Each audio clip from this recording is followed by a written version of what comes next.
Representing Texas's 14th party. And if anything, he has been persistent, consistent, and now he's a top-tier candidate, which I guess to many in the permanent ruling class makes him just annoying.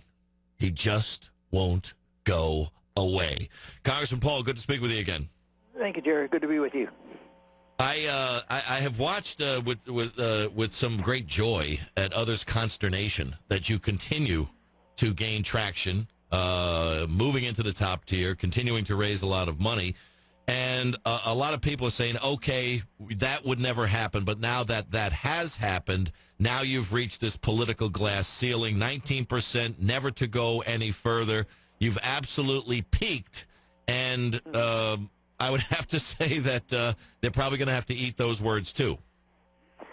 Well, we're optimistic, and, the movement here in the last month or two has been a reflection of what we've been doing, because we've been spending a lot of time in Iowa and as New Hampshire and as well as Nevada. But this reflection of the polls today was a reflection of what we sort of knew. When they do these national polls, they're not exactly a reflection of exactly what's happening on those probable votes and the organization that we have. So I feel pretty good about the way things are going. Were you too far ahead of the curve, Congressman, with regard to things like auditing the Fed? Because a lot of people didn't know what the Fed was, didn't know what the Fed did.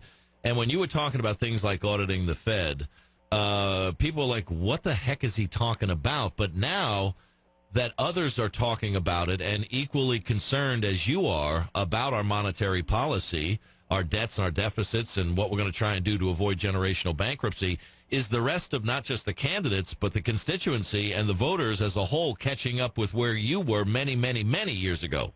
Yeah, and there's a reason for this, because there's been some of us talking about this for 30, 40 years, especially even right after the Bretton Woods broke down and the Fed gained so much power to create money at will, and there was no auditing, no oversight from the Congress, which there should be.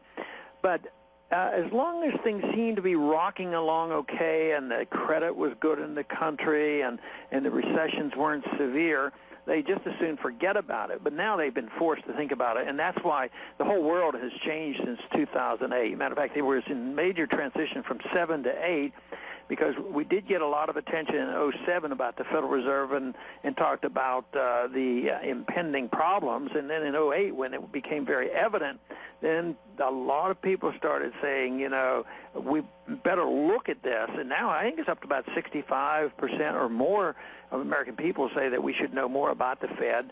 They don't quite understand it well enough to say we have to get rid of it, but they understand enough that it's really very bad not for us to know what they're doing. If they can deal in trillions and trillions of dollars and not have to report to anybody, then there's something seriously wrong.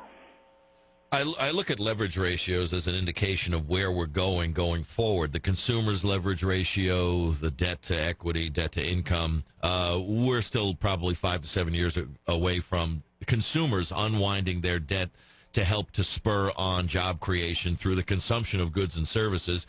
Corporations were leveraged about 30 to 1. The Fed, in its latest analysis, 51 to 1, with $58 billion of reserves pledged against $2.7 trillion of push-button money. If there's a 2% drop in the underlying securities, the Velvet Elvises that they've put as collateral for this printing of this money, the Fed is technically wiped out. Now, I would have to think that based upon the collapse of Lehman, 4 elected governments collapsing over in Europe, 2 in the last week, Greece and Italy, that there would be more people on Capitol Hill like yourself that read the tea leaves for what they are and say, we have to do something, but yet this Dirty Dozen Debt Super Committee doesn't seem to be able to understand the ramifications of what has happened, is happening, and could happen to us if we don't get serious. Yeah, and if it were a company, I think we could short it, and it would probably be pretty safe, because I think you're right. It can't operate this way, and even now, we might not have to wait very long, because there's no real solvency to it, because this ratio that they have is all dependent. They keep it going only because the world still has a a bit of a trust in the dollar. They're using the dollar to bail out everybody. You know, Bernanke said the other day that he stands behind. He's ready to act if Europe gets into any more trouble. Well, how many people can you bail out with a dollar that's being downgraded by, you know, the rating agencies?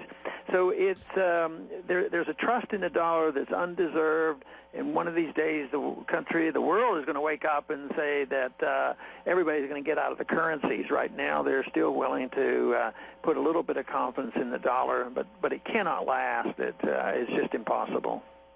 And there seems to be some fellow Republican candidates of yours that are starting to put some trust in some of the things that you've said that they're now coming around to. Rick Perry got a standing O when he was talking about how we have to reduce all our foreign monies to zero, and then take a look at who we're allocating those resources to, and are we getting a return on our investment. Auditing the Fed was echoed by Newt Gingrich.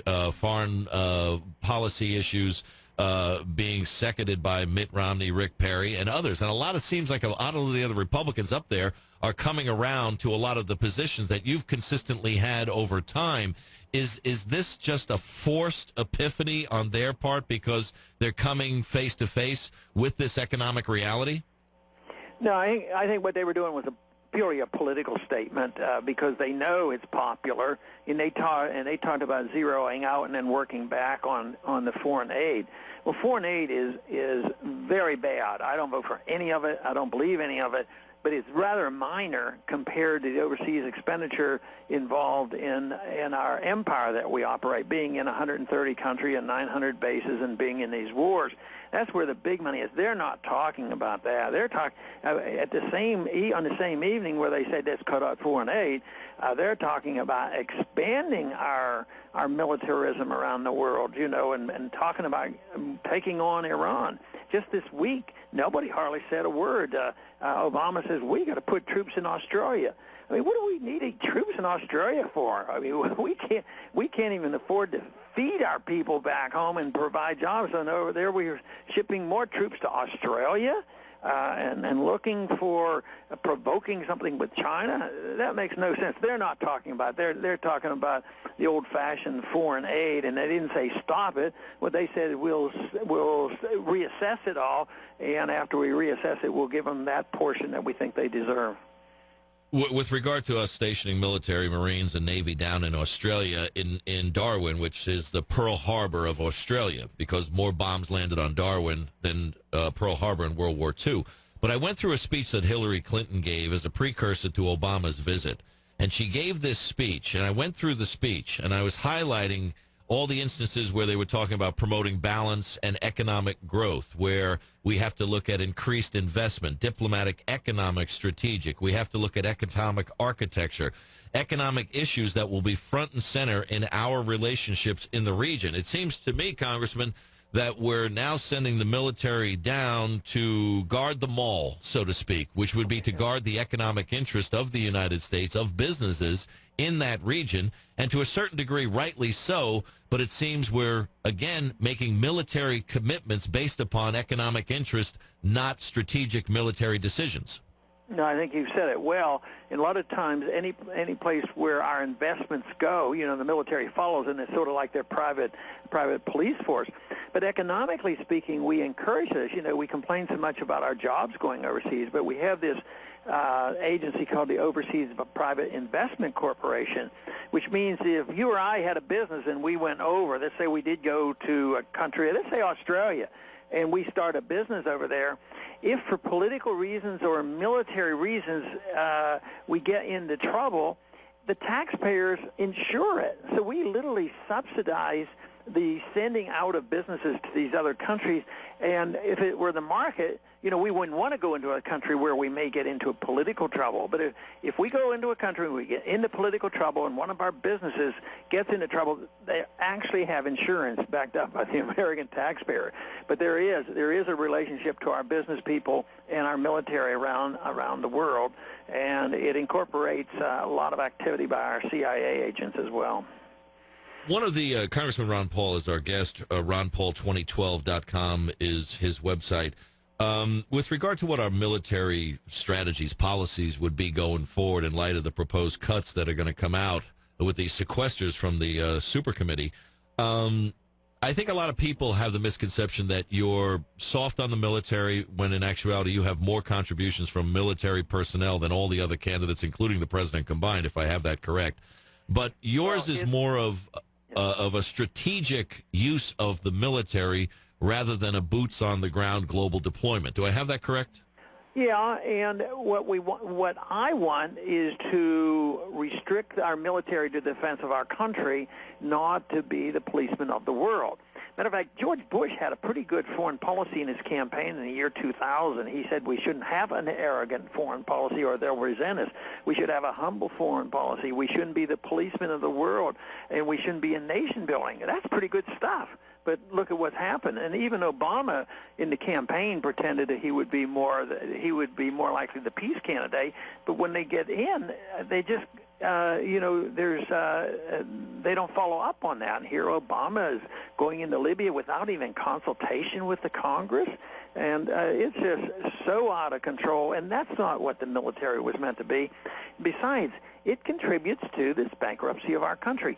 $4 trillion that we have spent added to our debt in these last 10 years, and we don't want to think about the fact that fortunately we didn't have to fight the Soviets, but the Soviets collapsed for economic reasons, and ironically, fighting a war in Afghanistan that they were losing. So it just bewilders me to think that people, are just quietly going along and they listen to this, and the other candidates think this is how I'm going to get elected. The more militant I can be, and the stronger I am, and more willingness to go and start another war, the more likely I am to get elected. That makes no sense at all. Absolutely. Last question, Congressman Ron Paul is with us. RonPaul2012.com, the website. With regards to what we're seeing in this deadline to this, I call them the dirty dozen on the super committee, Congressman, because they've gotten $520 million in campaign contributions since 1990. I would have to think that that's going to influence some of the decisions that they come up with. Right. It doesn't look like they're going to meet the deadline. They have a 48-hour deadline before the Wednesday drop-dead date, so that makes it Monday. Here we are Thursday. It seems as if yet once again they're going to kick this can down the road, put it back into congressional committee, let them do the job that they didn't do that caused the super committee to be created in the first place. How does this end? I mean, when does this end? When do we just say stop spending and we start to get real about what our true economic problems are? Well, they're not going to come up with any real cuts, and even if they did what they were asked to do, they're only cutting these proposed increases. I think the end is going to come if we don't have new people and a new president that's willing to cut $1 trillion the first year. It's going to end with a financial crisis that will make 2008 look like a picnic. It'll be much, much worse. It'll be a collapse of the whole financial system, and we're going to see a rush from paper currencies because none of them are backed with anything, and you're going to see an explosion of not only interest rates but in prices, and then we will be forced into having monetary reform. Well, let's hope that cooler heads prevail, and while we still have the time to do something to head it off at the pass, that we at least make steps in those direction. I know your direction is upward, punching through the 19% and defying all those who say Ron Paul has peaked. I think there are higher elevations for you to climb to, sir. Congressman Ron Paul, continued success. Thanks for taking time to be with us on the program. I know our listeners appreciate it. Thank you, Jerry. The Jerry Doyle Show.